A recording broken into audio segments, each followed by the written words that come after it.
तो इंडिया ने South Africa के against fourth match T20 I series 3-1 से जीत ली है। And it's been a stellar series for India throughout. अगर हम बात करें from Indian point of view, bowling से भी बात करें या फिर बैटिंग की भी बात करें, तो इंडिया के लिए ये एक मेमोरेबल सीरीज़ रहेगी, क्योंकि स्टिल अभी भी ये ट्रांजिशन फेज़ चल रहा है इंडियन क्रिकेट का इन T20s। स्पेशली जब रविंद्र जडेजा, विराट कोहली, रोहित शर्मा, आपके 3 बड़े खिलाड़ी इस फॉर्मेट से रिटायर हो चुके हैं, तो मोस्ट ऑफ द टीम्स के लिए जब उनके बेस्ट प्लेयर्स रिटायर होते हैं at the same point of time, तो ट्रांजिशन होने में देर लगती है। But Indian team was actually ready for that, क्योंकि विराट, रोहित और जडेजा बहुत ज़्यादा क्रिकेट नहीं खेलते थे इंडिया के लिए इन T20s। वो सिर्फ बड़े टूर्नामेंट्स में ही वापस आते हुए नज़र आते थे हमें, तो इसीलिए शायद उनकी कमी इतनी मतलब ना उनको उनकी कमी महसूस हुई हो इंडियन टीम को। बट फिर भी जब आप क्रूशल सिचुएशंस में जाओगे, in situations like world cup, ICC events में, या फिर कोई भी टूर्नामेंट होता है बड़ा ग्लोबल टूर्नामेंट, तो उसमें इन प्लेयर्स के बगैर आपको तैयार होना चाहिए, और उस चीज़ की ट्रांजिशन एक्चुअली ये हो रही थी। तो उसमें ओपनर्स, अगर हम ओपनर्स की बात करें तो रोहित शर्मा की जगह किसी को आना था वहाँ पर, और ओपनर्स के लिए ऑलरेडी वहाँ पर सीवीज़ थी। आई मीन यशस्वी जायसवाल, शुभमन गिल, और अब लेटेस्ट अभी जो ओपनिंग पेयर रहा है इंडिया के लिए, अभिषेक शर्मा और संजू सैमसन का, तो उसमें भी संजू सैमसन ने मोस्ट ऑफ द अपॉर्चुनिटीज़ पर कैश इन किया है। और आई थिंक T20s अगर फुल स्ट्रेंथ की बात करें हम इंडिया की, तो सैमसन ने आई थिंक अपनी स्पोर्ट को सीमेंट कर लिया है फॉर नाउ। अभिषेक शर्मा का शायद हम अनसर्टेन कहें कि उनकी परमानेंट पोजीशन है जो टीम में, but Sanju Samson seems to be the more settled one, जो कि हमें फ्यूचर में देखने को मिलेंगे for India in T20s। Then number 3 की बात करें तो विराट कोहली का कौन सक्सेसर होने वाला है, ये सवाल बहुत टाइम से रहा है, जब से विराट रिटायर हुए हैं T20 से। तो इसका जवाब इतना आसानी से आपको नहीं मिलने वाला।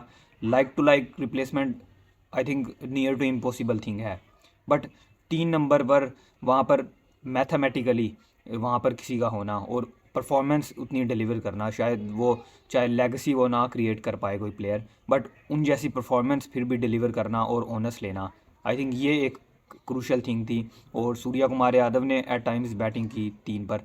ऋतुराज गायकवाड़ जिम्बाब्वे सीरीज़ में करते रहे and he was good as well.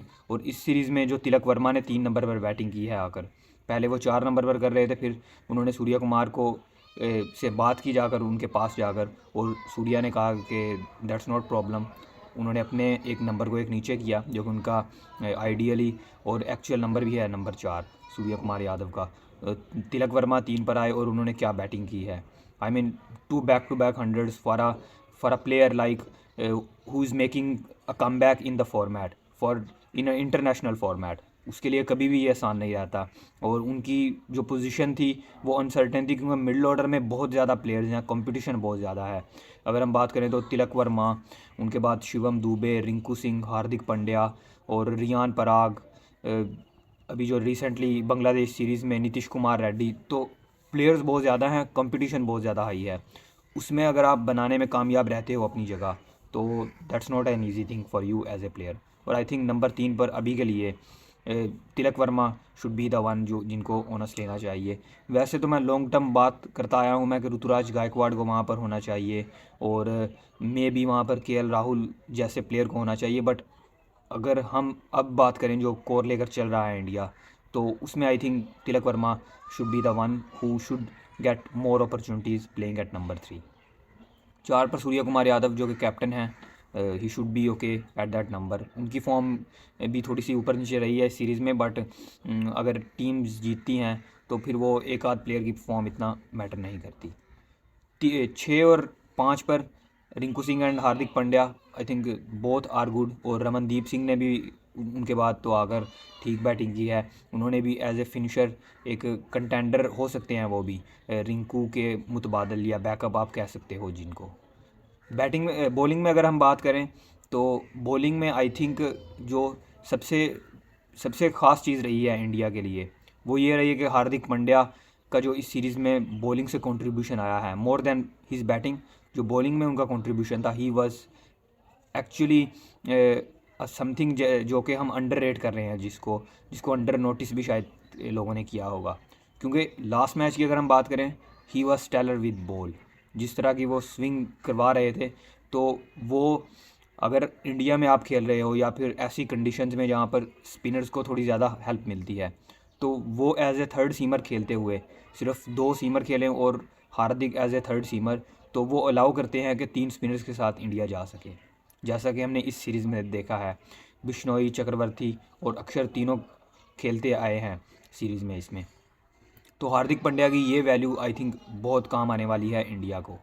Arshdeep Singh व stellar with new ball with old ball. Then उनके बाद स्पिनर्स की तरफ अगर हम आएँ तो Varun Chakravarthy was I think very good.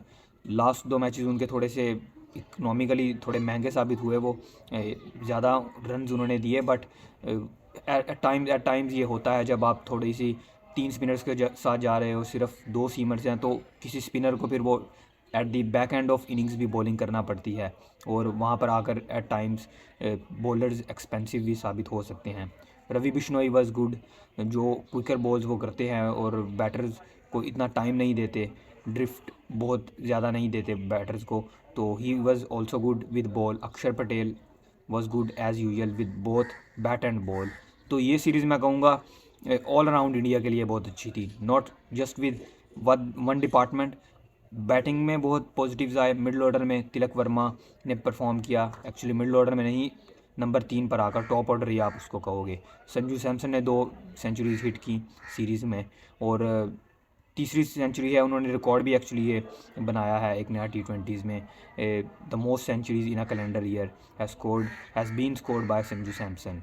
तो साल 2026 का T20 वर्ल्ड कप होगा, और उसमें प्लेयर्स को कैसे कैसे लेकर चला जाता है, क्योंकि अब ट्रांजिशन जो चल रही है वो मूविंग फॉरवर्ड, और अब आपको प्लेयर्स को उनके नंबर्स पर सेटल करना है आई थिंक।